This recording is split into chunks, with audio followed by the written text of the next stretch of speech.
रुद्राय ॐ नमस्ते रुद्रमन्यव उतोतयिषवे नमः नमस्ते अस्तु धन्वने बाहुभ्यामुत ते नमः यातयिषुः शिवतमा शिवं बभूव ते धनुः शिवाशरब्जा यातवतया नो रुद्रमृडया याते रुद्रशिवा तनोरघोरा पापकाशिनी तया नस्तनुभाषन्तमया गिरिशन्ताभिचाकशीः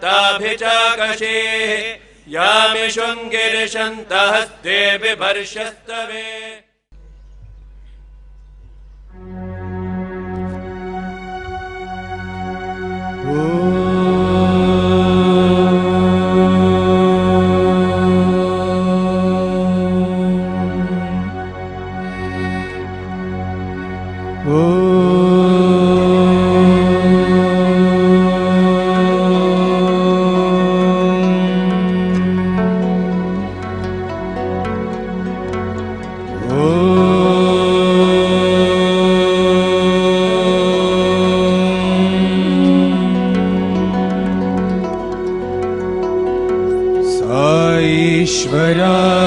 विद्महे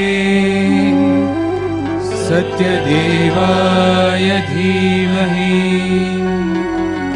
तन्नः सर्वः प्रचोदयात्। ॐ शान्ति शान्ति शान्ति।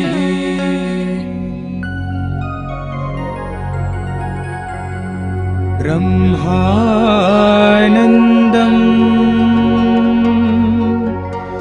परमसुखदम् केवलं ज्ञानमूर्तिम् द्वन्द्वातीतम्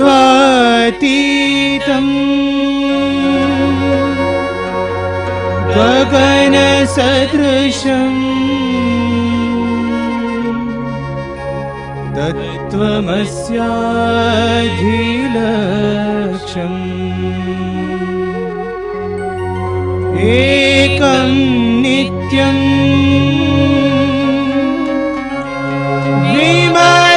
विमलमचलम् सर्वधी साक्षिभूतम् भावातीतम् त्रिगुणरहितम्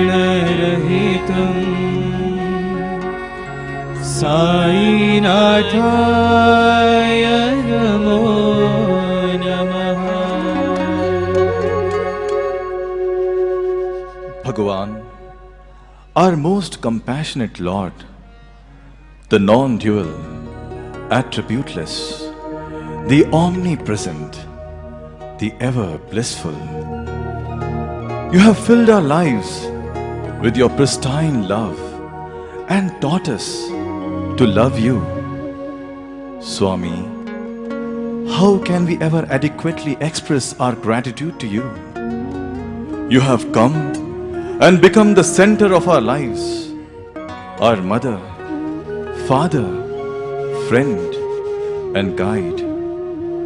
Our eyes beget their worth only as long as we see your enrapturing form. Our hands become worthy only as long as we engage them in your work.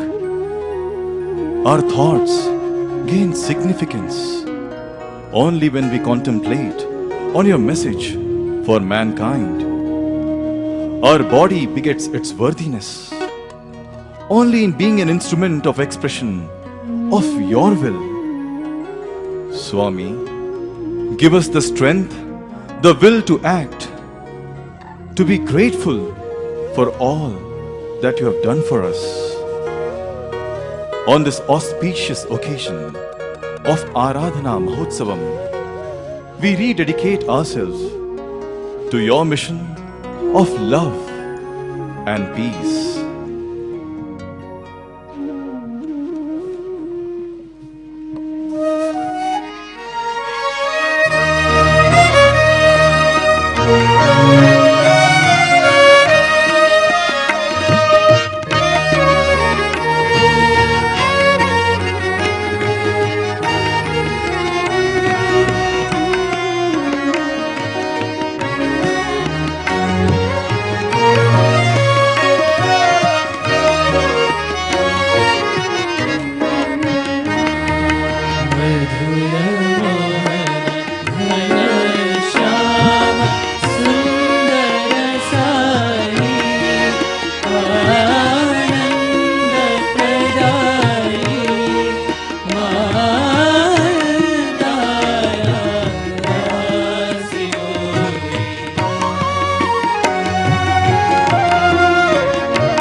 దైవము మరి అంత నీవేగా సగుణము దైవము మరి అంత నీవేగా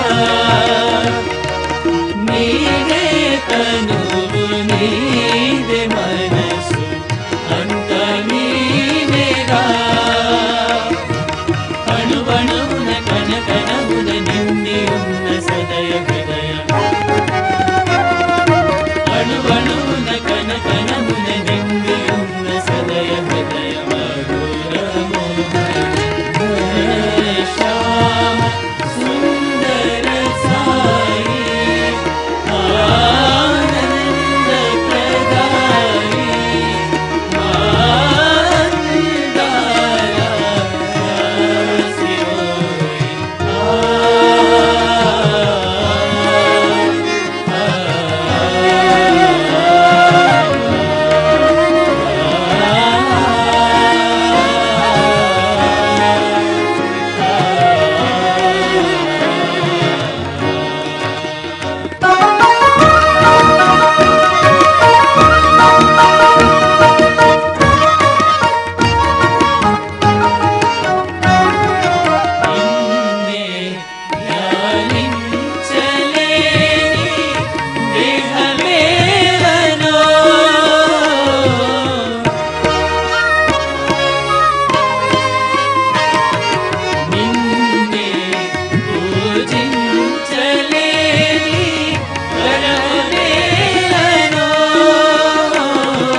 Om Shri Sai Ram.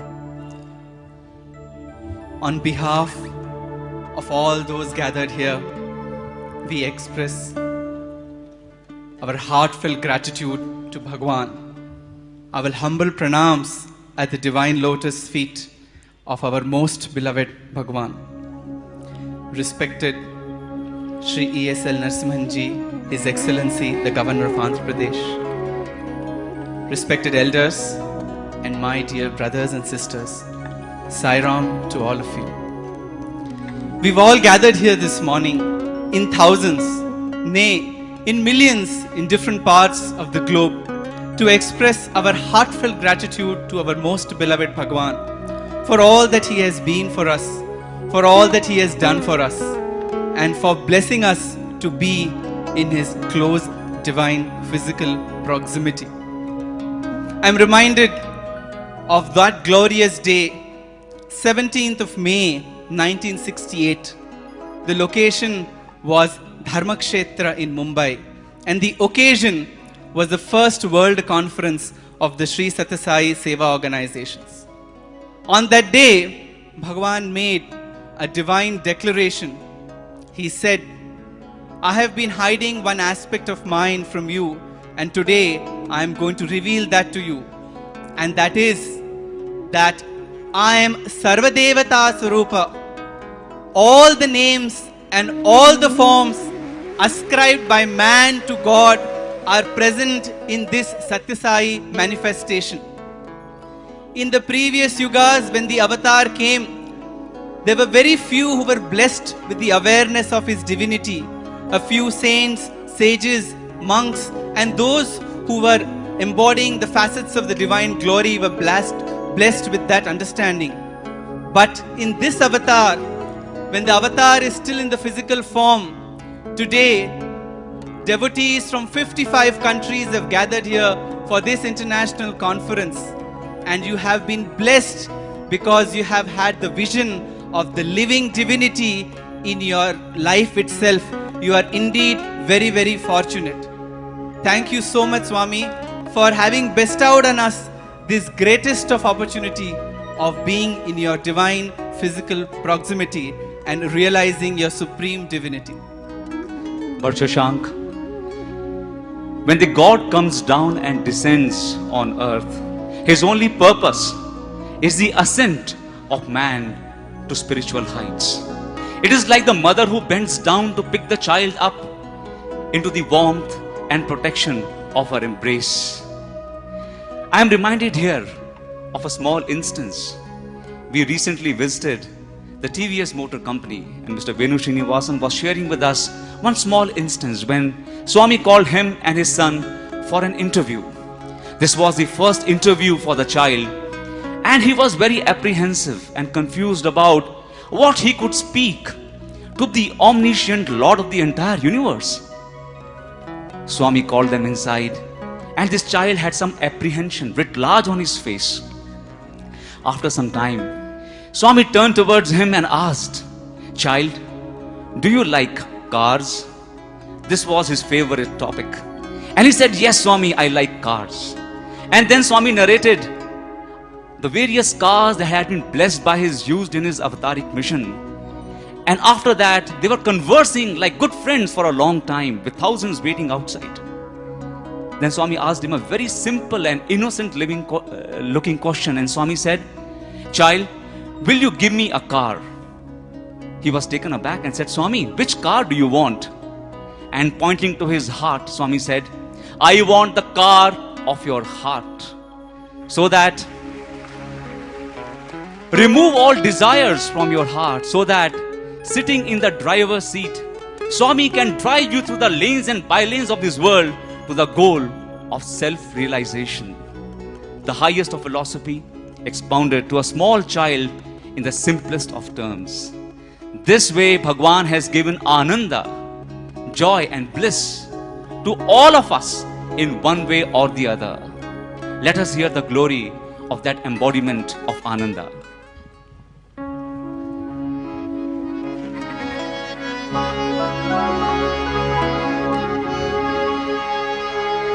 ఆనంద బాలుడే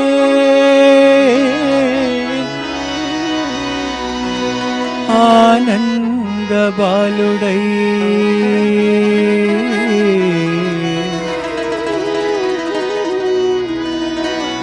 తన గుంపుతో ఆడుకొనగవచ్చే ఆ రామచంద్రుడే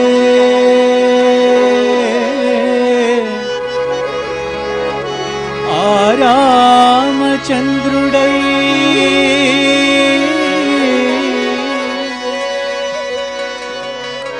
తన బంటులను కనుగొనగవచ్చే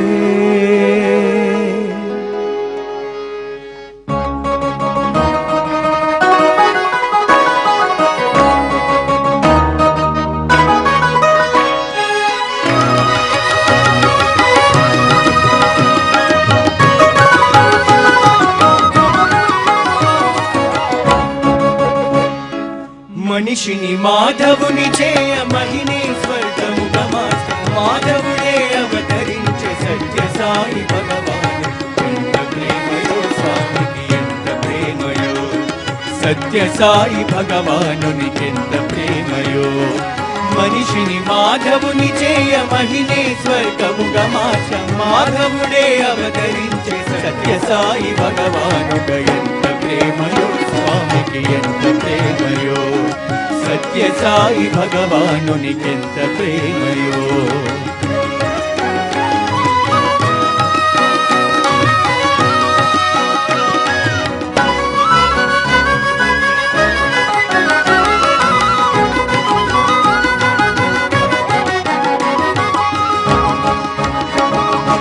ఈశ్వరాంబ ముద్దు బిడ్డడై నడయాడే శ్రీనివాసుడై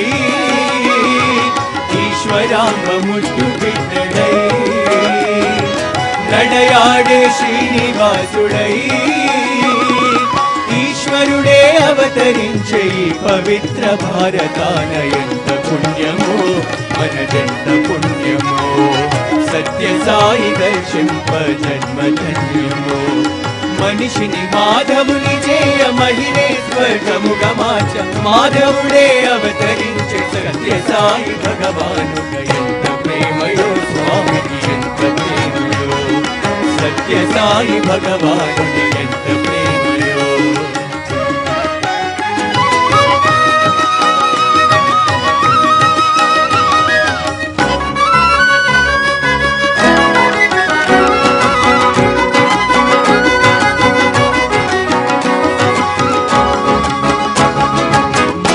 పేర కులం పేర మత్సరాలు తగదనుచు మానవతను బోధించి ప్రేమ మతము స్థాపించా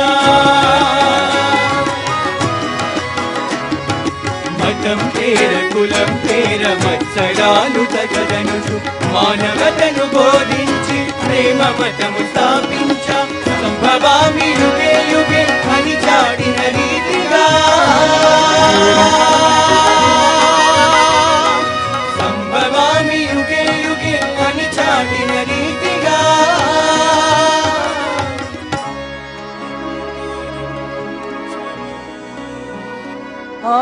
ఆర్తజనుల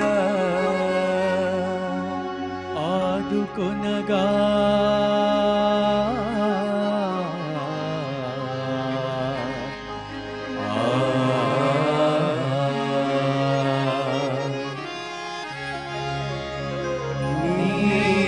సన్నిధి మాకు పెన్నిధి నీదు సన్నిధి మాకు పెన్నిధి నీదు ప్రేమే మాకు ప్రాణము నీదు సన్నిధి మాకు పెన్నిధి నీదు ప్రేమే మాకు ప్రాణము తల్లి నీవే తండ్రి నీవే తల్లి నీవే తండ్రి నీవే దాతవు మా ప్రాణ నీవే సాయి దేవా సర్వం నీవే సాయి దేవా సర్వం నీవే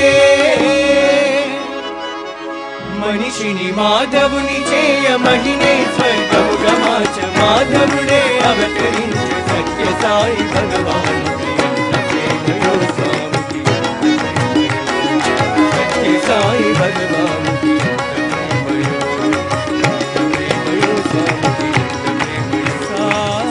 సాయి బాబా సత్య సాయి భగవాను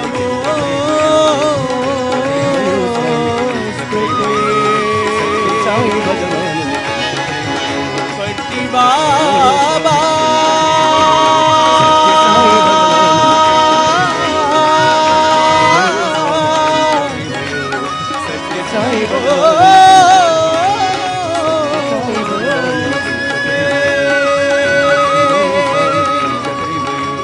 సత్య సాయి భగవాను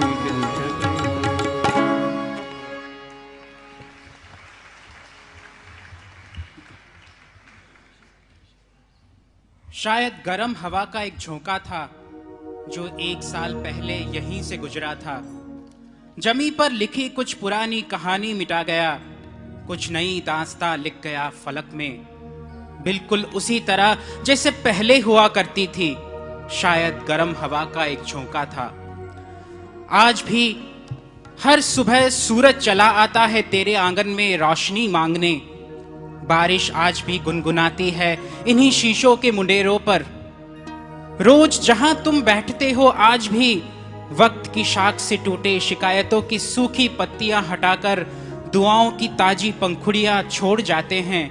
आज भी आज लोग कहते हैं तुम आराम कर रहे हो यहाँ, संगे मरमर की सफेद चादर ओढ़े तुम आराम कर रहे हो यहाँ। रातें आती हैं तो उसी पत्थर पर चांद पिघलकर यूं फैल जाता है जैसे जाड़े में ओस की बूंदें फूलों के दामन पर बैठ गए हो। आज भी वहीं बैठकर मैं सितारों के बीच खोई पगडंडी ढूंढता रहता हूं सपनों के शहर पहुंचने के लिए। आज भी जब तुम याद आते हो आंसू का दरिया पलकों में ही थम जाता है। पता नहीं क्यों रुखसार में उतरता ही नहीं। लुक्का छुपी खेलने की तुम्हारी पुरानी आदत अभी भी बरकरार है, बिल्कुल उसी तरह जैसे पहले हुआ करती थी। शायद गर्म हवा का ही एक झोंका था जो 1 साल पहले यहीं से गुजरा था। जमी पर लिखी कुछ पुरानी कहानी मिटा गया, कुछ नई दास्तां लिख गया फलक में, कुछ नई दास्तां लिख गया फलक में।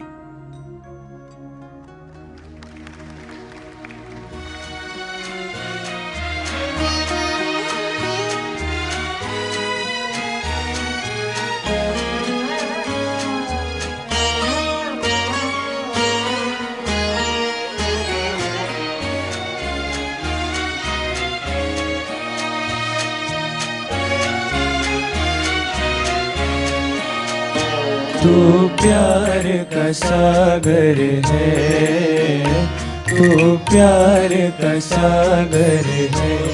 तेरी एक बूंद के प्यासे हम, तेरी एक बूंद के प्यासे हम।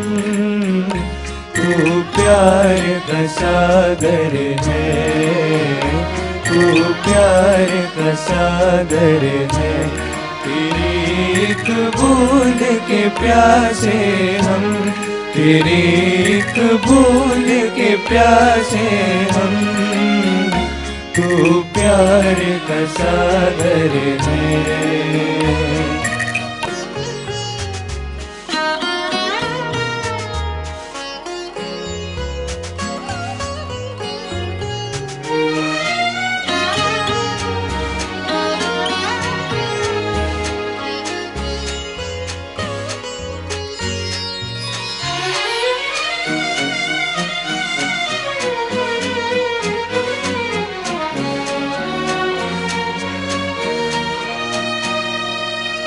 धन्य है धरती जिस पर तुमने साई जन्म लिया,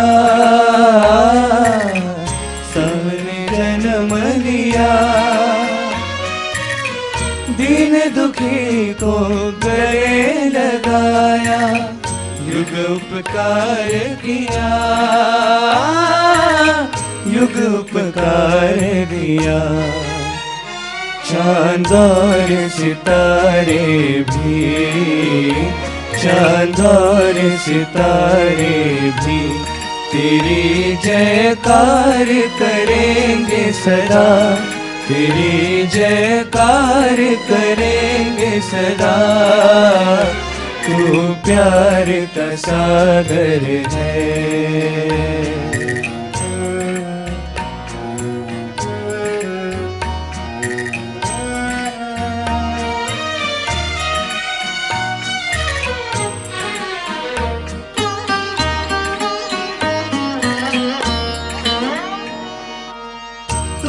हमारे माता पिता साई, तुम ही प्राण सखा, तुम ही प्राण सखा। सब है पराए तुम ही तो अपने, तुमने प्यार दिया, तुमने प्यार दिया, कहते ही रहेंगे सदा, कहते ही रहेंगे सदा कि तुमसे हो न कभी भी जुदा, कि तुमसे हो न कभी भी जुदा। तू प्यार का सागर है, तू प्यार का सागर है, तेरी एक बूंद के प्यासे हम, तेरी एक बूंद के प्यासे हम। तू प्यार का सागर है, तू प्यार का सागर है।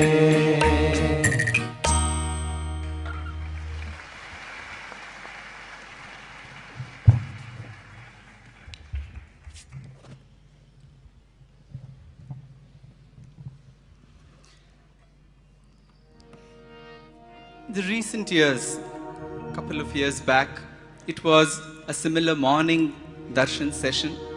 After darshan, Bhagawan was returning to his residence in the car, and as he neared the main entrance, one of the lady devotees moved closer to Bhagawan's car. Bhagawan's driver, Shri Padmanabhan, lowered the glass, and this lady devotee moved ahead, telling Bhagawan that she is leaving.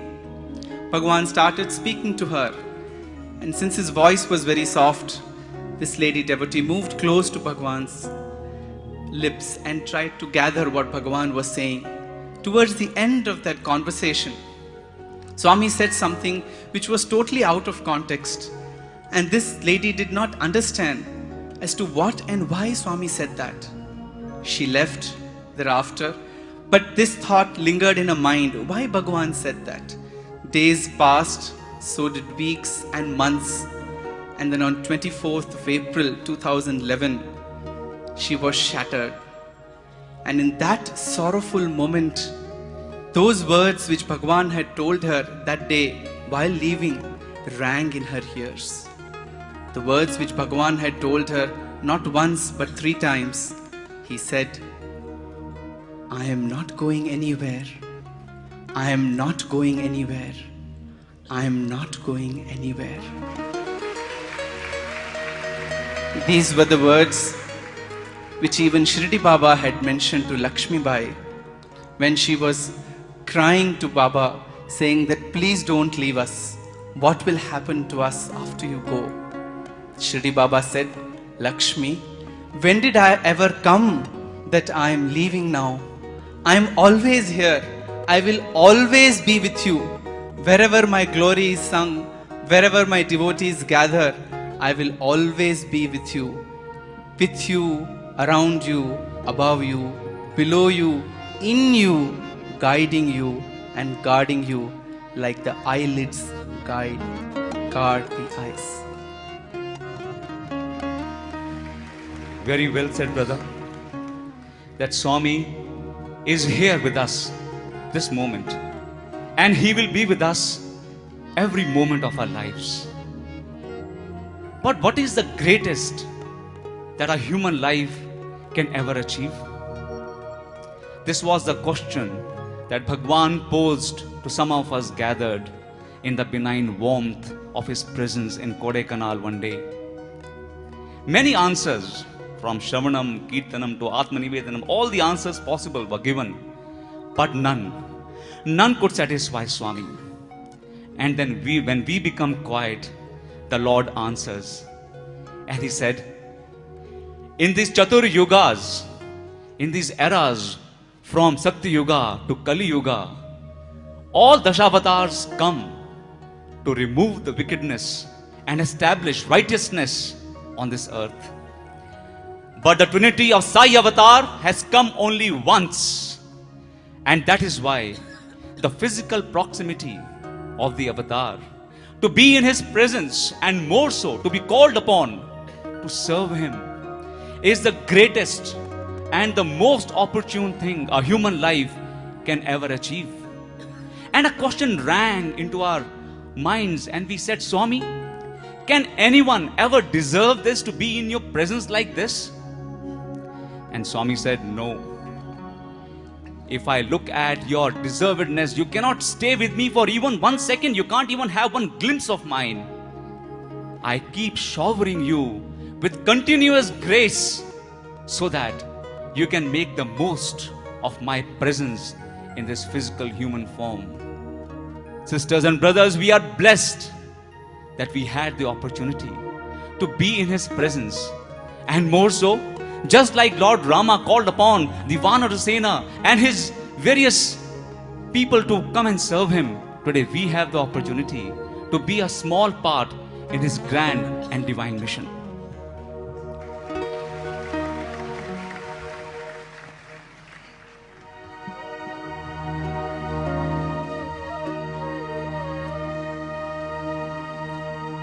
Ram Ram Sai Rama, Ram Ram Sai Rama, Ram Ram Sai Rama, Ram Ram Sai Rama, Ram Ram Rama. Ratnakara Kulamandu janinchi, Chitravati Dhiramunalarinchi, Ratnakara Kulamandu janinchi, Chitravati Dhiramunalarinchi, Hemata Dharanini dhanyamu cheda, Avatarinchana pavana charitudu Rama Rama Sai Rama, Rama Rama Rama. Vidyavaidyamujitamu vasagi, జీవమునిలిపెడి జలమును సంగి. విద్యావైద్యమోచితము వసగి, జీవమునిలిపెడి జలమును సంగి. తల్లి కోర్కెలను అన్నియు తీర్చి, ప్రియ భక్తుల రక్షించడి దైవము రామ రామ సాయి రామ, రామ రామ రామ.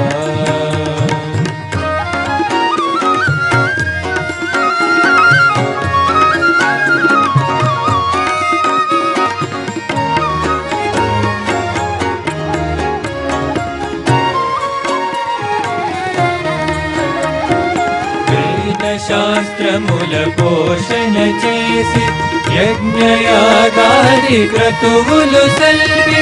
వేద శాస్త్రముల పోషణ చేసి, యజ్ఞయాగాది క్రతువులు సల్పి. పరమ పవిత్రము చేసెను ధరణి, పరమానందము మోహన రూపుడు రామ రామ సాయి రామ, రామ రామ. సాధలకు అండగా నిలచి, పల్లె పల్లె నా సేవలు సల్పి. వేద సాధలకు అండగా నిలచి, పల్లె పల్లె నా సేవలు సల్పి. దీనుల బ్రోచని దీక్షను కోరి, పరమానందము కరుణతో నొసగిన రామ రామ సాయి రామ, రామ రామ రామ.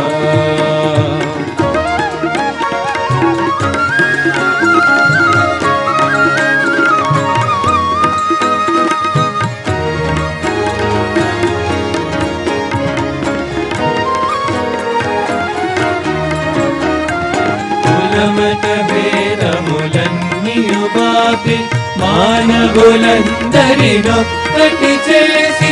కులమత భేదములన్నీయు బాపి, మానవులందరినొక్కటి చేసి. విశ్వమంతటా శాంతిని నిలిపిన సర్వదేవతాతీత స్వరూపుడు రామ రామ సాయి రామ, రామ రామ రామ. భక్తులు విడువక భక్తుల నేలుచు, సాయని పిలచిన ఓరని పలుకుచు. భక్తులు విడువక భక్తుల నేలుచు, సాయని పిలచిన ఓరని పలుకుచు. వేదముల ప్రేమతో నిండి మదిలో స్థిరముగని చెడి Rama Rama Sai Rama Rama Rama Sai Rama Rama Rama Sai Rama Rama Rama Sai Rama Rama Rama Sai Rama Rama Rama Rama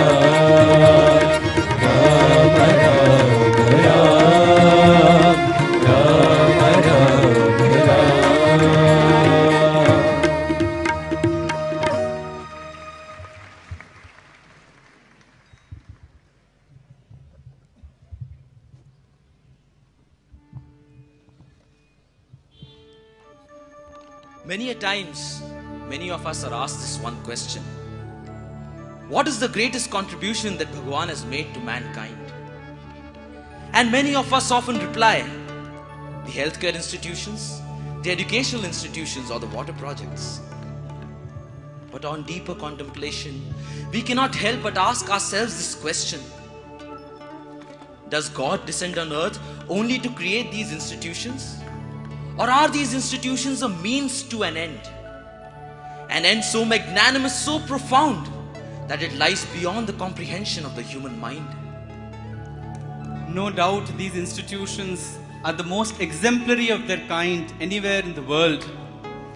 But the most outstanding contribution of Bhagavan is the philosophy that guides and runs these institutions. That food, that water, education and healthcare should be provided absolutely free of cost. In fact, there was a suggestion that Swami, we shall provide these facilities free of cost to the poor and the needy and permit those who can afford to pay for them. Pat came the reply from Bhagavan, I am not providing these services free of cost because the poor and needy cannot afford them. I am providing them free of cost because they ought to be provided free of cost. They are not commodities to be traded for money. They are utilities which should be provided to every citizen of this country free of cost. It would be ideal if noble and able citizens of this land emulate the example of Bhagavan's institutions and start many more of these type. The benefits of their functioning would be reaped by millions of people. While Bhagavan has given each of us this wonderful life, He has also taught us the art and science of living this life. It is because of Bhagavan's infinite grace that He has shown us the Vedic path of life. Today, thousands and thousands of devotees across the world, irrespective of their caste, creed, religion, nationality, are chanting the Vedas. Men and women sit on equal platform and chant the Vedas in unison. The essence of the Vedas, the Upanishads, which are available only to the elite few, have been given to all of us by Bhagavan's infinite grace. Swami, we are ever indebted to you for showing us this wonderful path of the Vedic religion, of the Vedic Dharma, of the Sanatana Dharma. Swami, we will never be able to express our gratitude to you for showing us this path of knowledge, this path of wisdom, this path of fulfillment. Today, when nations are fighting with each other for the fundamental differences that they highlight in their respective religions, it was Bhagavan who said, there is only one religion, the religion of love. There is only one caste, the caste of humanity. There is only one language, the language of the heart. There is only one God, and He is omnipresent. It was Bhagavan who said that I have not come to start a new religion. I have come to repair the ancient highway leading man to God. I have come to ensure that every Hindu becomes a better Hindu. Every Muslim becomes a better Muslim. Every Christian becomes a better Christian. It was this unity of religions that Bhagavan guided us on the path of all through His life, which is one of the most outstanding contributions of this avatar, never before undertaken by any prophet in any yuga. If we have to express our gratitude to Bhagavan, there is only one way, and that way is to walk the path he has shown us. In his lifetime, Bhagawan has given over 3,000 divine discourses. He has not left out any part of human life on which he has not given his divine wisdom. It is now left to us to carry forward the divine legacy of Bhagawan and be an exemplary Sai devotee by moving ahead on that path in our thought, in our word, and in our deed. That will be the greatest tribute that all of us all over the world can offer to our Yuga Avatar, Bhagawan Sri Sathya Sai Baba.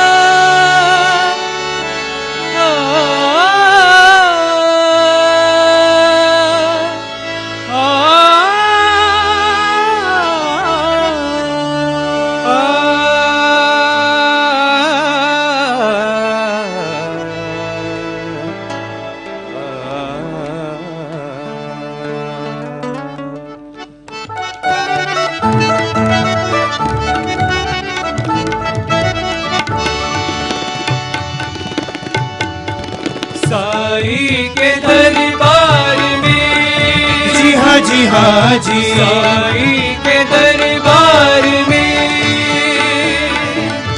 आओ जी आओ सुन लो साई के दरबार में साई के दरबार में अनुपम प्रेम अपार अनोखा प्रकृति परमात्मा मिलन का ये मौका सिलसिला है सदियों का साई के दरबार में हाजी हाजी साई के दरबार में जो आए वो देखे जो देखे वो जाने आए वो देखे देखे वो जाने तेरे दर पे तेरे हिंदू या मुस्लिम या सिख और ईसाई दर पे ही तेरे हैं सब भाई भाई साई के दरबार में जी हाँ जी साई के दरबार में अवल अल्लाह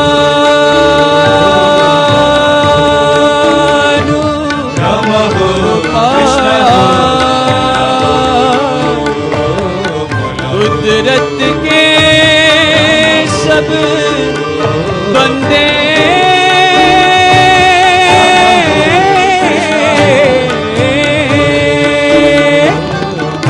एक नूर थे सब जग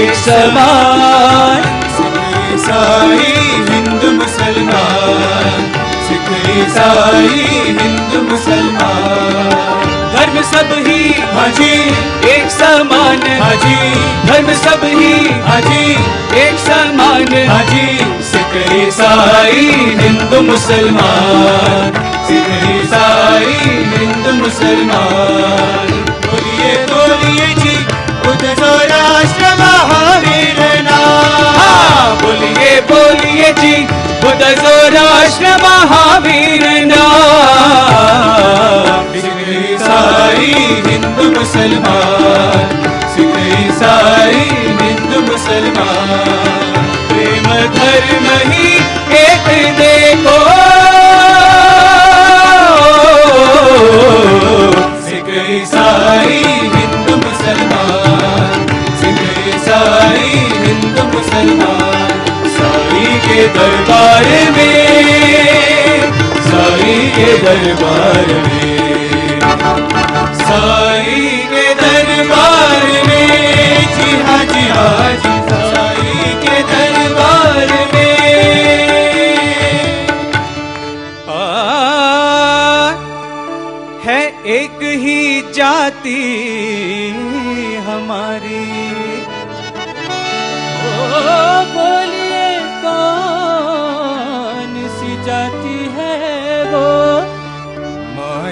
समता की जाति हमारी।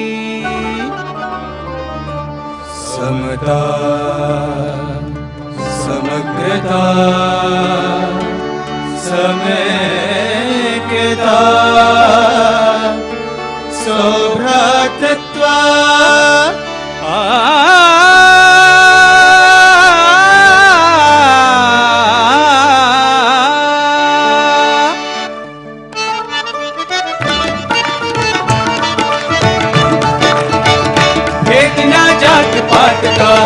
धर्म ना ऊंच नीच का जी, ना जात पात का जी, धर्म ना ऊंच नीच का जी।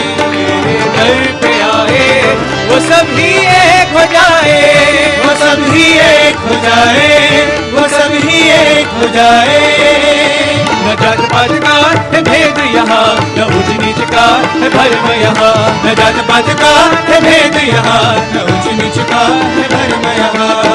आशा हमारी एक हृदय की, मनो या न मनो अकर देखो जनो, मनो या न मनो अकर देखो जनो, मनो या न मनो अकर देखो जनो, मनो या न मनो अकर देखो। साई के दरबार में जी हाँ जी हाँ जी, साई के दरबार में। साई जो तुम न होते तो ये दुनिया का क्या होता।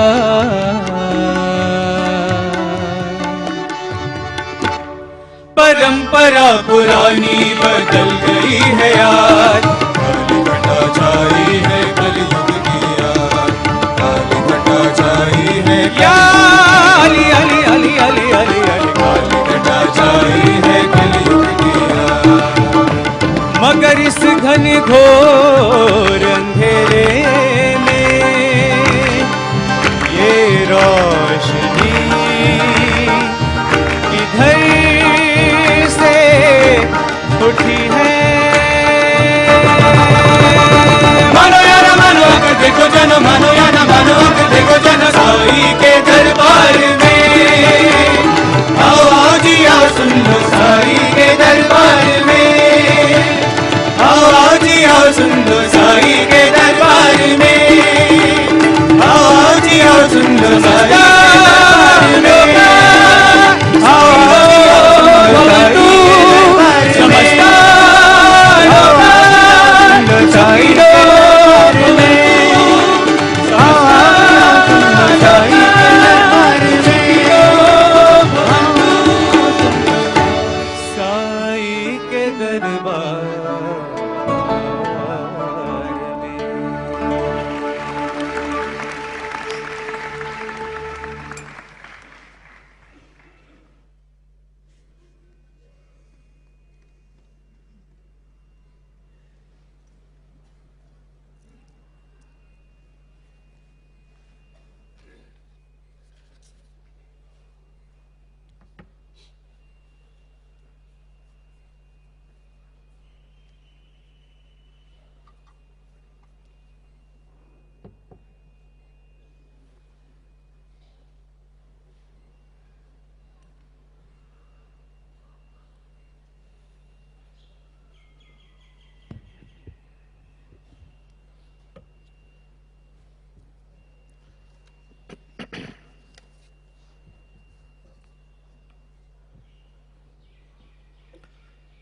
Om Shri Sai Ram. Your Excellency Shri ESL Narasimhan, Governor of Andhra Pradesh, Honorable Shri Raghuvira Reddy, Honorable Srimati Geeta Reddy, Ministers of the Government of Andhra Pradesh, respected Swami Suddhanandaji, Shri Jayaraman, respected elders, brothers, sisters, and students, Sai Ram. I extend to all of you salutations on this most holy and solemn occasion. Exactly 1 year ago, the Infinite One resolved to end his finite stay on this earth and return to himself. It was his sankalpa and taken as usual in all his glory. In his infinite form, he continues his divine mission. He continues to be with his devotees and all those who believed and believe in him. He continues to manifest himself whenever and wherever he wills. There is no corner of this universe where Sathya Sai is not. He created the worlds, and they will be his playfields for time eternal. Fortunate are those who have experienced his leelas, and blessed are those who continue to enjoy his communion. Truly, Sathya Sai is the resurrection and the life. A life of love, a life of compassion, a life of service to the poor and the needy, verily a life eternal. It is therefore fitting that we observe this day as the Aradhana Mahotsavam, not a day of grieving, but a day of worship, devotion, and dedication to Him who literally gave each one of us a new life, and He continues to do so to those who follow His teachings. The time that we were fortunate to spend with Him has really been a period of preparation. Bhagawan had said that the glory of His mission will increase day by day. Brothers and sisters, each one of us has a role to play in that expanding glory. Therefore, let us not grieve. Let us not feel that Sathya Sai has left us as orphans. Remember his words, I am in you, around you, above you, behind you. Remember his words, you may want to leave me, but I will never leave you. Sathya Sai has always said that wherever his work is done, he is there. He has said that wherever his name is taken, he is there. So let us rejoice. Let us shed our slumber and plunge into his work. Let us take his name always, and let us remember that he wanted us to work together and to sing together. Bhagawan always valued collective action and worship rather than as individuals acting alone. He has clearly shown us the way. There is no room for doubt or delusion. Let us not have any doubt whether the institutions set up by Bhagawan will continue. No human can interfere in what he has willed. They will go on and on in the way that he willed that they should. They are the temples of pure love, and Bhagavan has demonstrated repeatedly that there is no power on this earth which is greater than the power of pure love which Bhagavan Baba personified. It is therefore most fitting, Your Excellency, that you are with us here today at this new beginning. You have been a true devotee of Bhagavan, and put into practice all the inspiration that he gave to you in your long and distinguished career of public service. We extend to you a very cordial welcome and look forward to your message of hope and enthusiasm. As part of this 3-day observance, we have also included a colloquium on the theme, Remembering the Divine from the Form to the Formless. The theme address was given by Dr. Samuel Sandweiss, a distinguished scientist and long-standing Sai devotee. We have also had the good fortune of addresses by Swami Shuddhananda Ji of the Yogoda Society and Sri Jayaraman of the Ramanashram, who have given a broader perspective to the theme from their own spiritual experiences. Let me also add, sir, that all the Sai institutions continue to function as they did during the physical presence of the Avatar. The university, the hospitals, the Central Trust, the ashram, the Ishwarama Women's Welfare Trust, the Sai Seva organizations of India and overseas. The creed given by Bhagawan, love all, serve all, is the spirit that inspires and guides them. I am happy to announce that the University Grants Commission has conveyed its approval of the new campus of our university at Muddanahalli.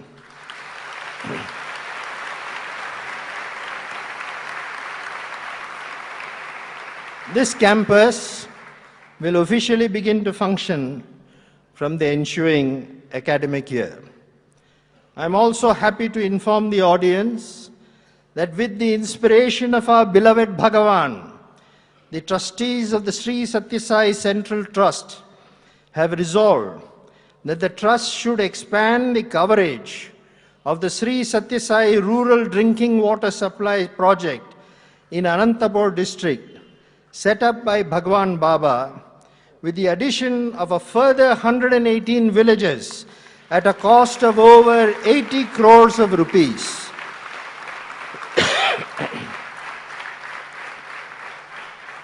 In this connection, the trustees had recently met the Honorable Chief Minister of Andhra Pradesh, who has assured all support to the project.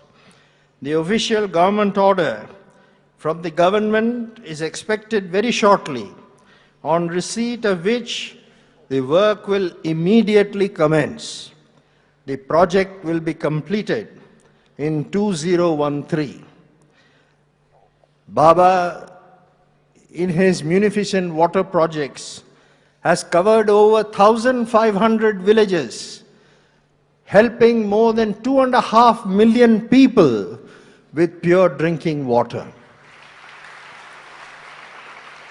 If today the city of Chennai has drinking water supply 24/7, it is only due to the grace of Bhagavan Sri Sathya Sai Baba. I am also happy to announce that a memorandum of understanding between the Radio Sai and the Sri Sathya Sai Seva organization in India has been signed today. The purpose of this memorandum of understanding is to have a greater dissemination of Bhagavan's teachings and his messages. It is my privilege to place this signed memorandum at the lotus feet of our beloved Bhagavan.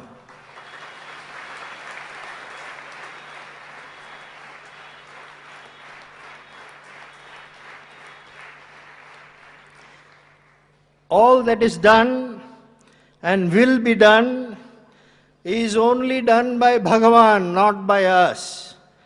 We are just instruments, and it is our good fortune to be so. We pray to Him that we be fitting instruments in the execution of His divine mission. Jai Sai Ram. I now invite Padma Shri Dr. G. Venkatraman to make introductory remarks on the extremely important treatise which he has written and which will be released by the Honorable Governor this morning. Dr. Venkatraman.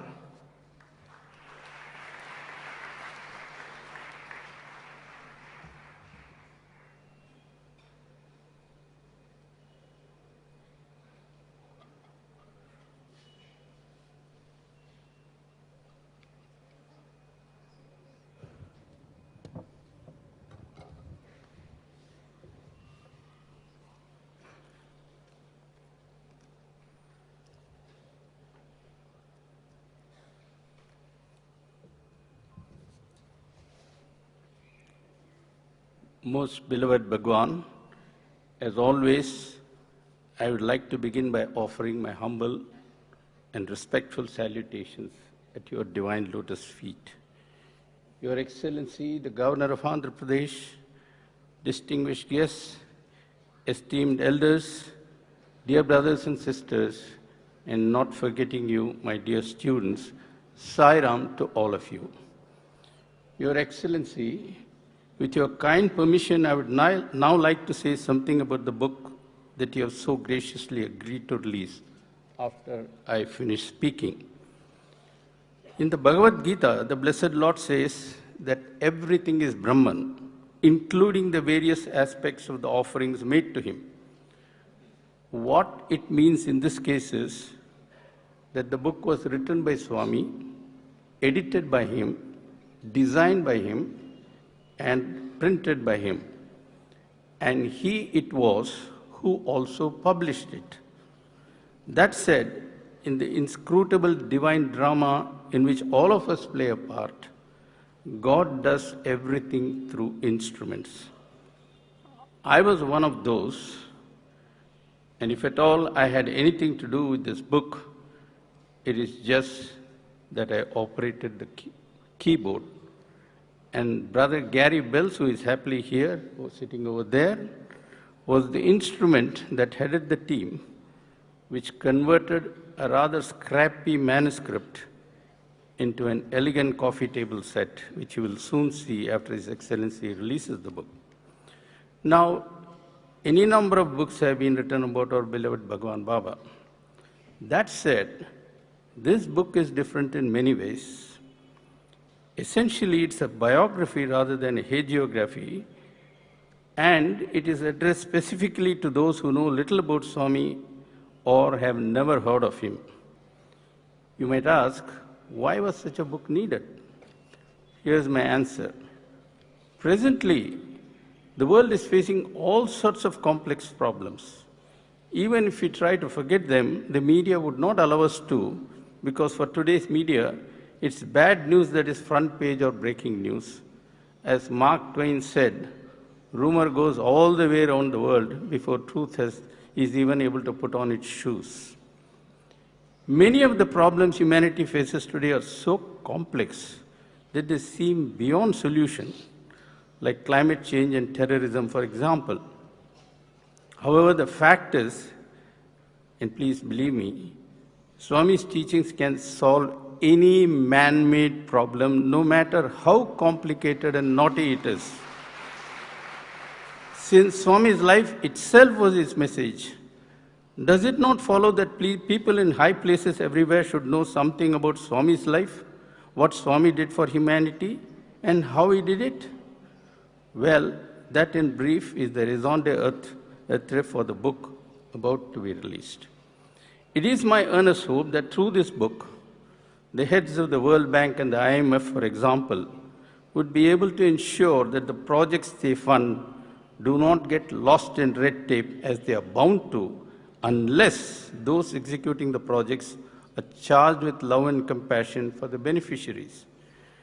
Likewise, the World Health Organization must know that healthcare cannot reach all unless the people who work for it really and truly feel the agony of millions who are in pain, both physical and mental.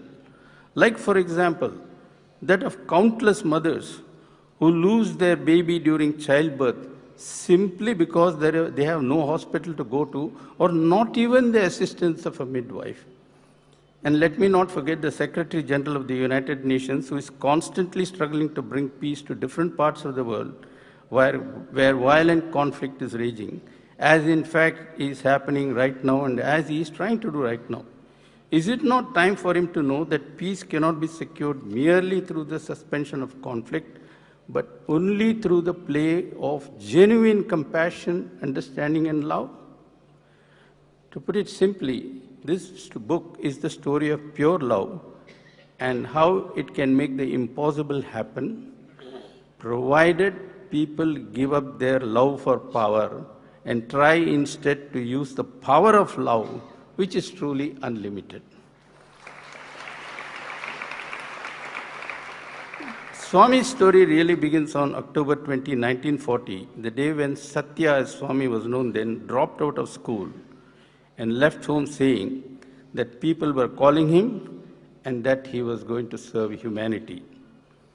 World War II had been raging for over a year at that time, and Hitler had swept across the whole of Western Europe. As a schoolboy in Karachi, where I was living in those days, I still remember them very well, as also how Hitler was raining bombs on London as a prelude to invading Britain. And yet, while all that was happening in Europe, a little boy in faraway India dropped out of school in order to serve humanity. Is such a thing even conceivable? Hardly, not to us, not to me anyway. Swami, however, was absolutely clear about what he wanted to do, when he would do it, and how exactly he would do it. How could a 14-year-old be so confident? That, Your Excellency, is what the miracle of pure love is all about. The power of pure love is so great, there is nothing it cannot achieve. At the time Swami dropped out of school, he was staying with his elder brother Seshma Raju, who was absolutely devastated by his younger brother's decision. Seshma Raju continued to feel highly frustrated, and in 1947, before India became independent, by the way, he wrote a long letter. And on the 25th of May 1947, Swami wrote an equally long reply. And I now wish to quote a few significant excerpts from that historic letter. Quote, please pay attention to this carefully. Swami says, "The good always provoke the bad into calumny. The bad always provoke the good into doing more good. That is the nature of the world. One must be surprised if such things do not happen. People have to be pitied rather than condemned. They do not know. They have no patience to judge correctly, so they write all sorts of things. If only they knew, they would refrain from writing or talking like that. Untruth can never win. Untruth might appear to overpower truth, but its victory would fade away and truth would establish itself." Swami then goes on to add, and this may be considered as his mission manifesto, "I have a task to foster all mankind and ensure for all people lives full of ananda. I have a vow to lead all who stray away from the straight path back again into goodness and save them.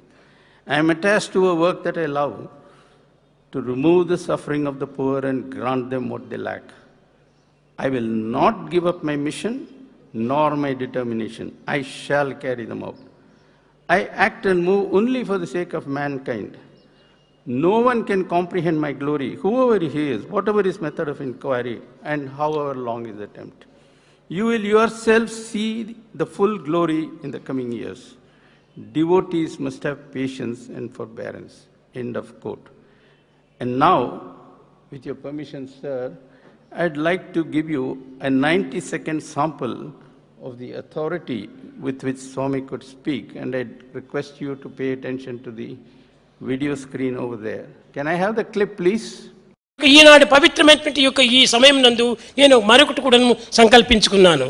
Madras రాష్ట్రం లోపల త్రాగడానికి నీరు లేదు. ఏదో ధనవంతులు లారీలతోనో లేక బండ్లతోనో తెప్పించుకొని త్రాగగలుగుతున్నారు. ఈ బీద ప్రజలు ఏ నీటిని కొనుక్కోగలరు? ఏ రీతిగా తన ప్రాణాన్ని నిలుపుకోగలరు? కనుకనే వర్షంతో పడినటువంటి ఆ గుంతల్లో నీళ్లు త్రాగి ఆరోగ్యాన్ని పాడు చేసుకుంటున్నారు. కనుకనే ఎంత నష్టమైనా సరియే, ఎంత కష్టమైనా సరియే మెడ్రాస్ కంతా కూడా మంచి నీరు అందించాలని నేను సంకల్పించుకుంటున్నాను. ఇది తప్పక నెరవేరుతుంది, దీనికి సందేహమే లేదు. ఆ దృఢమైనటువంటి విశ్వాసాన్ని మానవుడు అభివృద్ధి పరచుకోవాలి.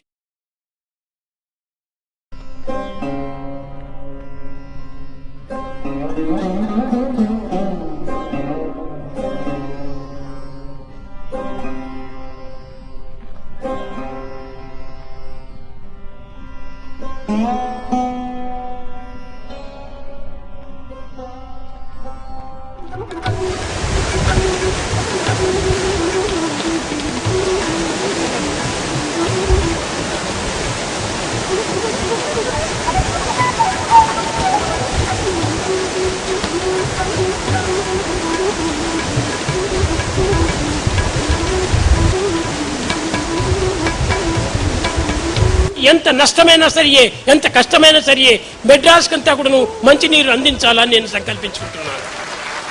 ఇది తప్పక నెరవేరుతుంది, దీనికి సందేహమే లేదు.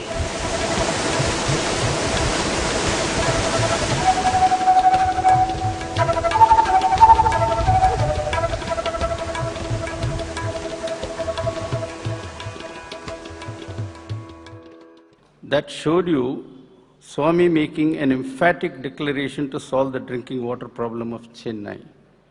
The people of Chennai had not appealed to Swami specifically, but he came to their rescue nevertheless. That is God who loves us all equally, even if we do not bother about him. My respected brother, Mr. Srinivasan, just now told you that from that day onwards, the taps in Madras have never gone dry. That is Sai's Vajra Sankalpa. Dear sisters and brothers, times are such that thanks to the proliferation of so-called gurus, spirituality itself has begun to get a bad name. Where Swami was concerned, he always put love first and last. Although Bhagawan kept executing one mega project after another, he never stretched out his hand for money. As he proudly said on so many occasions, this is the hand that gives and does not ask. And Swami also used to add, all I ask of you is to leave your bad habits here and go home purified. That is all that he asked of us. What a remarkable thing to say. But then, pure love alone can speak that language, which is why we also always sing, Prem Ishwar Hai and Ishwar Prem Hai. Dear brothers and sisters, allow me to end by respectfully suggesting that all of us, yours truly included, must not merely utter those words from our lips, but actually feel the content of those words in our hearts. And now, Your Excellency, I would carry the book from the lotus feet of the Bhagawan along with my dear friend Gary Bells, bring it to your presence, kindly release the book. And after the release, the book is released, please accept that as Bhagavan's prasadam to you this morning.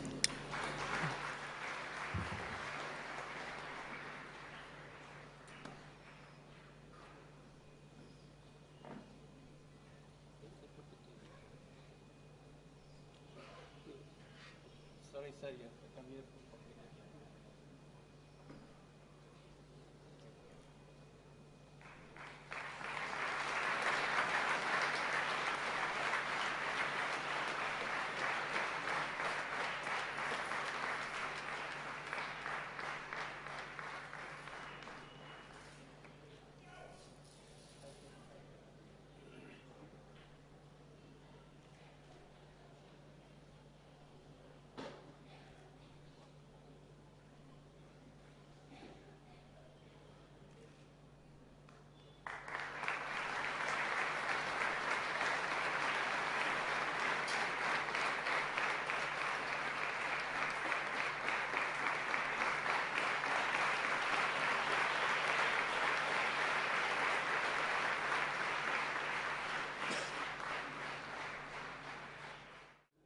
భగవాన్ శ్రీ సత్యసాయి బాబా ఆశీర్వాదం తీసుకొని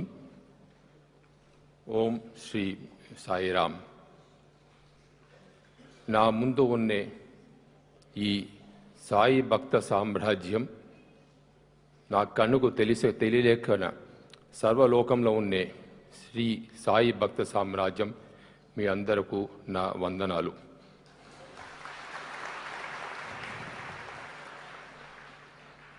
భగవాన్ నేను ఒక సూర్యుడు అని పిలిపిస్తాను. సూర్యుడికు సూర్యోస్తం లేదు, సూర్య ఉదయం లేదు. అది ఒక నిరంతరమైన ప్రకృతి. అట్లానే భగవాన్ శ్రీ సత్యసాయిబాబా కూడా ఆయనకి సూర్య ఉదయం లేదు, అస్తం లేదు. ఆయన ఒక నిరంతరమైన ఒక ప్రకృతి. సూర్యం అనేది ఒక సమయం ఒక చోట్ల ఉంటుంది, మనకందరూ సంతోషం ఇస్తున్నది.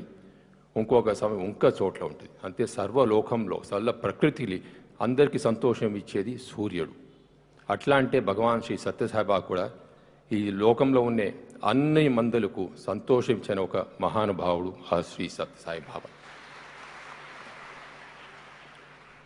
ఆదిత్య హృదయం పుణ్యం సర్వశత్రు వినాశనం అని చెప్తారు. భగవాన్ శ్రీ సత్యసాయిబాబాతో సంబంధం పెట్టుకున్న మన అందరికీ మన హృదయం నుంచి అన్ని శత్రు వినాశనం చేసేది ఒక శక్తి ఉన్నది ఆయనకి. మన దగ్గర ఉన్న మన మనసులో ఉన్న శత్రువులు ఎవరన్నా అనుకుంటే కామం, క్రోధం, మదం, లోభం. ఈ నాలుగును ఆయన తీయలేదు, మన మనసులోనే పెట్టున్నారు. కానీ ఎట్లా he made this positive. The same negative features which we call Chaturnami, Kamam, Krodham, Madam, Lobham was converted into a more positive feature by Sri Sathya Sai Baba. That is Kamam, where he said you must have a passion for service. That is what he said. That is how he interpreted his Kama was a passion for selfless service or seva.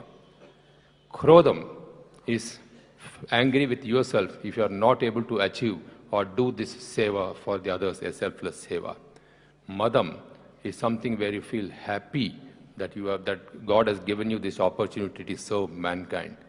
And Lobham is asking God to bestow upon us His blessings for more and more such opportunities. That is how he interpreted this Kamam, Krodham, Madam, Lobham in all of us. Well, Sri Venkatraman was kind enough to prove his devotion to Sri Sathya Sai Baba when he made the statement that the Bhagavan conceived this book, the Bhagavan guided this book, the Bhagavan wrote this book, the Bhagavan published this book. But I find fault with Mr. Venkatraman for only one thing, that I would like to say the Bhagavan released this book today in your midst.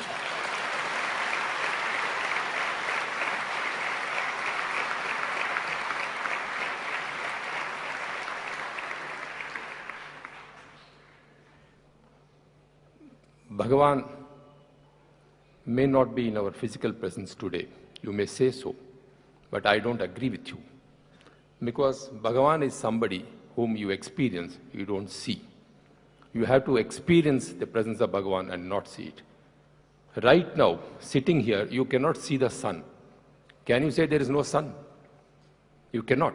You are experiencing the effect of sun, the impact of sun.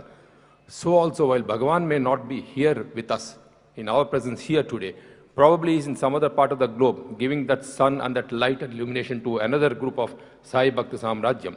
So that is the importance of Bhagavan.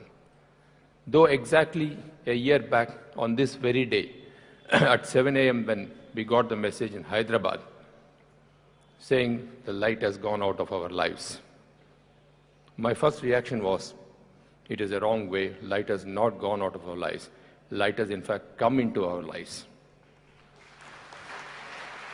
Because Bhagavan's this thing was, I am shedding my form, my physical form, but my Atma I am putting into every one of you. And that is what he did. So I felt that he provided the light, he provided his Atma into every one of us, and he did not leave us at all. He only made us stronger by putting in us this determined feature that we will abide by his direction and by his following and by his preachings to all of us. What is so unique about Baba that we keep on talking about? Some call him Baba, namely Father. Some address him as Swami, a master or a guru, and some address him as Bhagawan, that is God. I would say that Swamiji was 3 in 1. He was a Baba, he was a Swami, he was a Bhagawan. It was all these 3 put together in one. As Baba, he would adopt a different approach in every role that he played, as far as little that I know of Swamiji. As a Baba, that is as a father, when we go to him as children, as his children, or Pillalu, he would say, Bangaram. He would never address you by name. He would always say, Bangaram Ra. He saw in you a golden speck. As a child, he saw that you were gold, the almighty gold. And when you looked at him as a Swami, or a master, or a guru, he would commandeer you to do a job. And that job was done. In fact, last time one of the visits when I came to Puttaparthi, when I was told about the hostel that was being built and asked them what is the time limit, they said so and so many days. I said, will you complete it? He said, this is the command of the Swami. We have no choice. It will be completed by him because he has given the command, he will also complete it. We have nothing to do without it. That is what I was told. And when we look at it as Bhagawan, of course, we consider him as a revered avatar. With reverence, we look at him at reverence. So I see Swamiji in all the 3 avatars as a Baba, as a Swami, and Bhagawan, all in different times.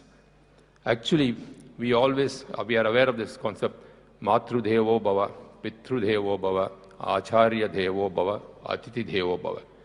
To me, Swamiji, I think, had all these 4 filled into him. Mata Pita, of course, as I told you, when he meets, looked at us as a child and would call you Bangaram. Guru, when he commands us to do a certain job. And Atiti, why do you call him an Atiti? Because Swamiji never waited for you to come to him. He would come to your doorstep. Here is a man who came to his disciples to tell them that he was there with them, in them, by them, for them. We never waited for him, for us to come to Prasanthi Nilayam to pay our offering, pay our salutations to him. So he was an Atiti in that sense to our place. So I consider him as Matru Devo Bhava, Pitru Devo Bhava, Acharya Devo Bhava, Atiti Devo Bhava. All the 4 manifestations in this one single person. In fact, when you look at the spread of the Sai Bhakta Samrajyam throughout the world, one can only say Swamiji was like Sahasra Shirusha Purusha, Sahasracha Sahasrapad. He was there everywhere. He was present everywhere. He do not know how can Sahasra in this sense does not mean 1,000. It is infinite, is what it really means. So Sahasra here does not mean 1,000 or 100. It means infinite. And that was the true greatness of Baba. And that is why today we have Swamiji's disciples, Swamiji's followers, Swamiji's faith believers all over the world. And it is not restricted only to Prasanthi Nilayam in Puttaparthi. That was the uniqueness of this great Swamiji.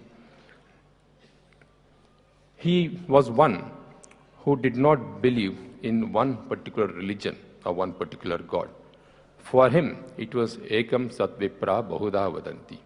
You may call him Allah, you may call him Ram, you may call him Rahim, but for him, everybody was one. For him, God essentially was service, seva, and love. That was God for him. Like the thing goes, Vaishnava Janato Tene Kahiye, Jo Peed Parai Jane Re. Here, when you say Vaishnavajan is one is God's own person. He only is God's own person who recognizes, who realizes the pain and suffering of others. And Swamiji was exactly that. He was a man who could see the pain and suffering of people all around him and run to the rescue and say, what can I do for him with a smile? This was the true greatness of Swamiji. As put by one of my earlier speakers, he understood the fundamentals of life so well. In his view, education, health care, and drinking water or food or means of sustenance was the most critical element for anybody's life. If you gave anybody all these 3, bhakti would automatically follow. Of the various forms of yoga, you call it bhakti yoga, jnana yoga, karma yoga. But many of us are not capable of many of these things. Swamiji, of course, was a karma yogi. For him, it was karmanye kya vadirastu na paleshu cha. Action is thy duty, fruit is not thy concern.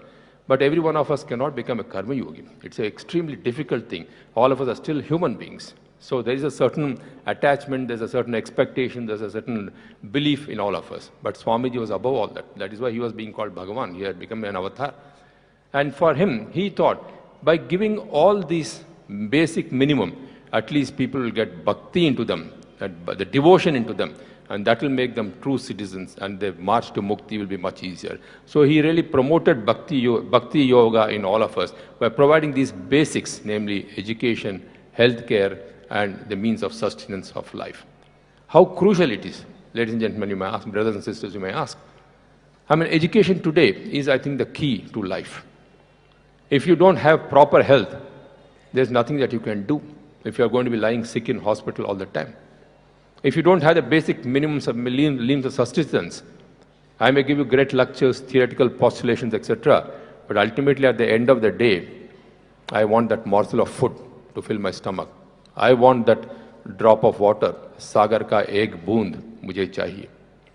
एक बूंद इस सागर का एक बूंद ही मिल गया है तो मैं खुश हो जाता हूँ. तो बिना without that morsel of food and that boon of water, what is it that you are going to do? And that is the greatness of Swamiji, that he recognized these three essential elements and emphasized on this.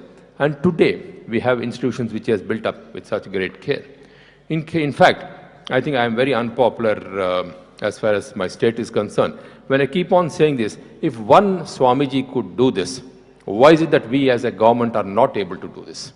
This is a question that has been agitating me over the last 2 years. I keep raising this to my friend Raghuvira Reddy and to me Gita Reddy or to anybody else, etc. How can one person lay down a timetable and build institutions of this world-class, top-of-the-shelf culture, this thing? And why is it that we can't do that? What is so great about this one Swamiji who could do this and not all of us put together? That is because here is a man who probably felt for others, who said he did not do this because he wanted to have a university named after him, Sri Satya Bhaba Institute of Technology. No, that was not his purpose. His purpose was service to humanity. So this is the lesson that all of us have to learn from the Swamiji.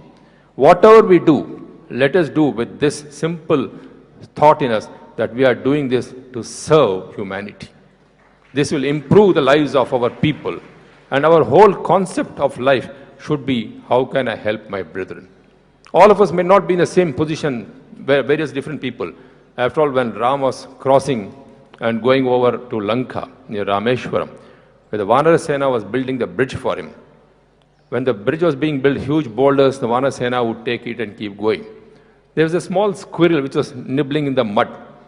So the Vanara Sena came and said, "Oh, you little squirrel, we are carrying big boulders. What are you doing squibbling with mud? Do you think you can carry this thing?" Ram took that squirrel in his hand and smartly said, "जितना भी छोटा हो, तुम भी मेरी मदद कर सकते हो." तो हर आदमी का मदद कर सकता है. ऐसा नहीं है कि आप बड़ी से बड़ी चीज़ धन से करोगे या तन से करोगे या मन से करोगे. But the very feeling that somebody deserves to be helped, I think is wealth for me. I may not be in a position to help many people, but if I can feel, if I can even have the sense to say that I need to help this gentleman, I think I have done a great job. And that is what Swamiji really taught us. So we don't have to say that I don't have that money Swamiji, I don't have the time Swamiji, I don't have the capability Swamiji. But if you can spread this thought around all of us, there will be some people who will be able to invest on it, there will be some people who will be able to undertake this. But the thought, I think, is something which must pervade all of us. Swamiji's main thing was making every creation of God into a human being. His concept of human being was different. His concept of human being was not just create a graduate, a postgraduate, or a doctor or an engineer. That was not his concept. A human being is somebody who lives for others. And that is what Swamiji was very particular about. And this is the concept I think we need to really talk about. I'm only saying people like me can probably only talk about it. But I'm happy that I'm at least able to talk about it, because if I can talk to about 100 or 1,000 people here, at least one of them probably will take up the thought and follow it up, and I would have achieved my success. I will rate it as my success if one amongst the 1,000 people have taken up this thought and say that we must do something for the people. And as Swamiji rightly said, it is not only for the poor. It is for humanity as such that we need to do. We need not always think of only the poor, poor, poor. We can do it for all deserving persons. Anybody who is deprived, anybody who requires it, anybody who is going to feel the need for it, we need to do that. And that is what Swamiji really taught us. When we come to Prasanthi Ashram, Prasanthi Nilayam, here is something where I really look forward because it gives you both prasannata and shanti, both of which are something which people like me and many others miss in our day-to-day living. It is these few minutes or the few hours that one spent at Prasanthi Nilayam. Of course, I am not as fortunate as all of you who have had the privilege of being residents of Prasanthi Nilayam, the privilege of listening to Swamiji, the privilege of having the darshan of the Swamiji on a regular basis. But as and when the Bhagawan ordains that I should come here to Prasanthi Nilayam, I have felt that great peace and satisfaction. And I go back charged with extra energy, with a determination that I must try and do something in my life if it is worth a life. That is how I look at it. Well, passing on to a few personal remarks. Not that I'm saying this out of a sense of pride or a sense of joy or a sense of achievement. I would only like to share a few of my experiences with Swamiji. During my first visit to Prasanthi Nilayam, when I rang up Mr. Chakravarti and had fixed up a date and a schedule to come to Puttaparthi to pay my obeisance to Swamiji, the previous night Mr. Chakravarti rang up and said, "Sir, Swamiji feels that the visit can be postponed." I was really, really upset. Not because I felt that I had been insulted as a governor, but I said, why is the Swamiji denying me this darshan tomorrow when everything had been fixed? I do not know. And I asked Chakravarti, why? Is there anything he's angry about? Why is he refused me this darshan? He said, sir, I have absolutely no idea. He only told me, "Ippudu undamanu governor garu, malli chustam." So what was that intent? That was a signal saying that trust, faith is the most important thing. I did not lose my trust or faith in Swamiji. I said, I will meet this Swamiji. I will definitely, come what may, I will have my day and I will get my darshan of the Swamiji. I went on and I did get it. Next time, a month later, Chakravarti said, Swamiji now feels that the governor should come. He can come. And I came here and I was seated in that corner. The Swamiji went around giving darshan to everybody. Bhajans were over, the Aarti was over. He had met various people. And thereafter he went past me and went into his chambers. I'm sure there was a shock wave which went through many of my friends here. Oh God, what happens? First time this man comes, he's refused an entry into Prasanthi Nilayam. Second time he comes, he spends his whole time spending here through the bhajan. Still the Swamiji doesn't look at him and he goes away. Then he goes into the chamber, sends for me and my wife. We go there. And you will not believe, that was my first real, and that was there for me. And the two words which still strike me, which probably acts as a guiding force for my life. I'm trying to tell you this is not as a first person account because this is something which I feel out of my heart and I think I have to say it in the presence of Swamiji today. He only said, "Nee chetulo చాలా పెద్ద దాయిత్వం ఉంది. నువ్వు ఎప్పుడు కూడా ఏమి తప్పు పని చేయవు." He said, "You will never do anything wrong." He said, "Go ahead, you have my blessings." And he placed his hand on our heads, both of us. And you do not know what it meant to me.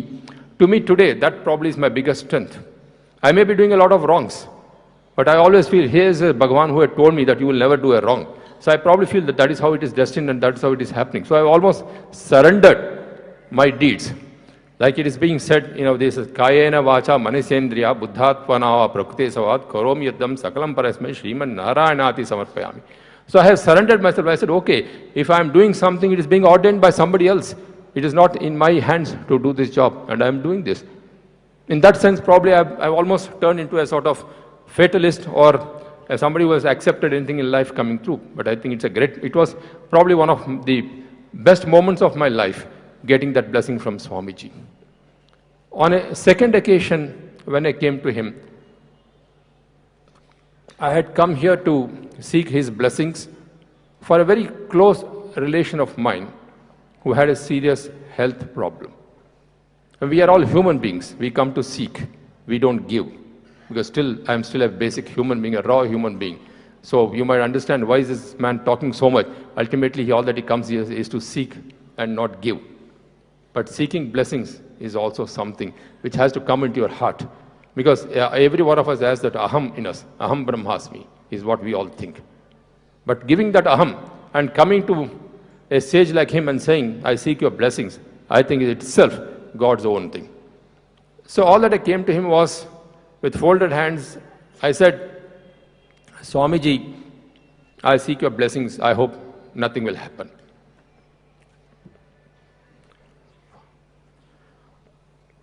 This man just put his head on me and he said, nothing will happen. Nothing will happen. He said, life is secure. You don't worry about that. And today that person is alive. This is something I cannot believe because I have gone through this. I'm sorry. I've become a little emotional, but this is a fact that it took me a few minutes to come out because he kept his hand on me and when he kept saying it. I know many people are very angry saying that, why is this man sitting, at his feet, touching his feet and standing like that? But I just couldn't control myself that here is a man who says the person whose health is there is somewhere else. Here is a man who does not know what it is all about. I am only seeking his blessings and his prayers. And he is a man who says nothing will happen. And he gave me that life he gave to that individual, I would say.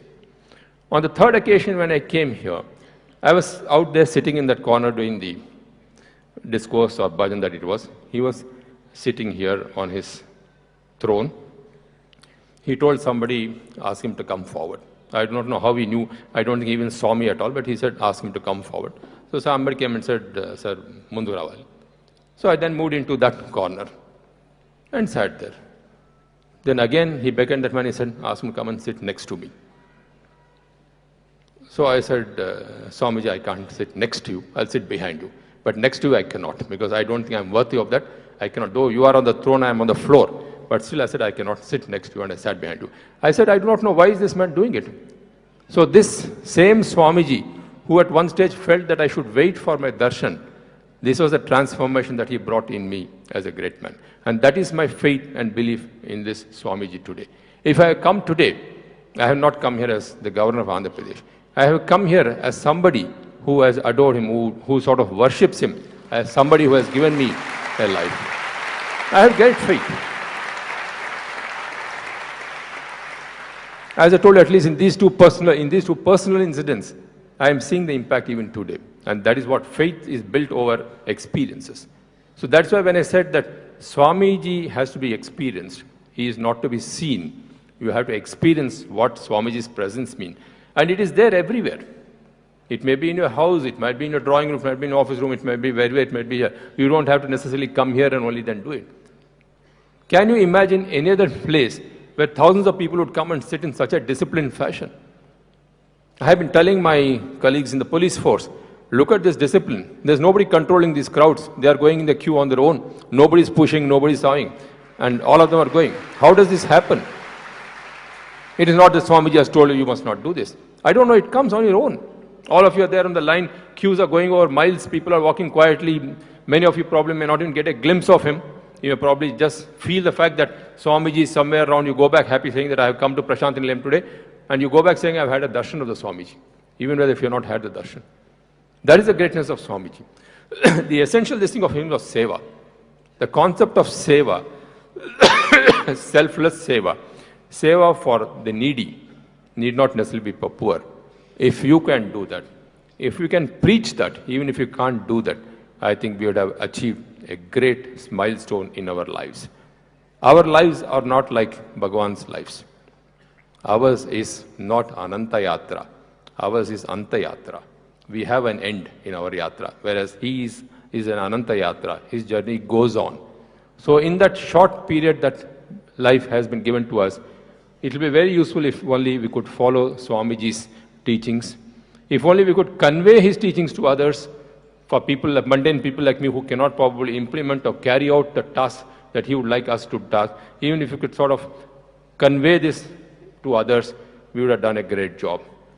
To me, Swamiji represented the ultimate thing of Asato ma Satgamaya, Tamaso ma Jyotirgamaya, Mrityo ma Amritangamaya. That is what Swamiji ultimate.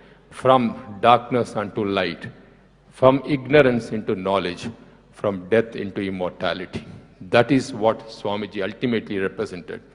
I know the entire Swami Bhaktas that you people are. It gives me great confidence, particularly when I address gatherings like this, because it gives me the confidence that we are on the right track. We will not lose. A day will come when we will gain, we will win the situation. It might take some time, but the very fact that if I can see thousands of people, Sai devotees here and all over the world, who have such dedication, who have such discipline, who have such commitment to seva, and to work, and to carry out his ordinance, I think this country, this globe has a great future. I would like to say first of this country. The other day, for example, when I was inaugurating the mobile hospital vans of the Sathya Sai Institute in Hyderabad, I was shocked, I was stuck. I mean, the type of equipment that was there, the type of doctors who were willing to, I said, who is going to man these vans? They said, these are the best of top-of-the-shelf doctors. And everything there. Even the other, I was just mentioning Raghu Reddy this morning.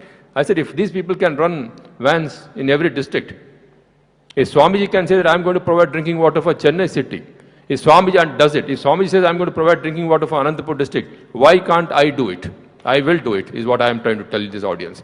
I will today tell you, brothers and sisters, that this government will definitely do something for the people as ordained by Swamiji. We will carry forth Swamiji's blessings and we will carry out this thing. I would thank Swamiji for giving me this great opportunity today to be in your midst once again and to receive your blessings once again. I feel the impact, I experience your presence, and I give you my word that to the best of my ability, I will try to serve society and the people. Om Shri Sai Ram.